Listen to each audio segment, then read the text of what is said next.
अरे पता बा आजकल खेसरिया का करता? गुरु पावर लॉन्ड्री के तरफ से सवेर वाला राम राम मैडम जी। राम राम। का हमार पसंद आ गई का रहुआ? पसंद आ गइल बा तो कल लेवे खतिया जाई का? जल्दी आवा। मोहका के लाभ लो, बाजा में दाब लो। और अब देखी लोग विराज के हुकाई। एक खिलौना के बादशाह हम है हम। अगर घोड़ा दबेबे तो गोली बाहर निकलते ही बोली पाए लागो पीर साहब। खेसरिया के धुलाई और विराज के हुकाई अगर एक साथ देखे के बाद तो देखे के पड़ी। ऐसे मत बोला ना तो लइका कुंवारे मर जी हंसा हो। मरद के बिना कैसे मम्मी कहई बुका लोढ़ा खेलई बुकोरा में। मरद बिना कैसे मम्मी कहई बुका लोढ़ा खेलई बुकोरा में।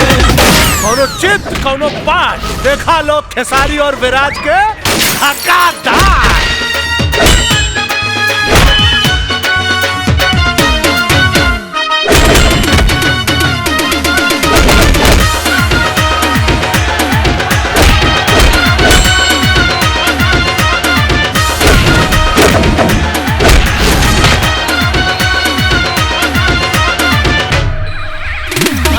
खाली ट्रेलर है, अगर फुल मजा चाहिए तो जानम देखे आई।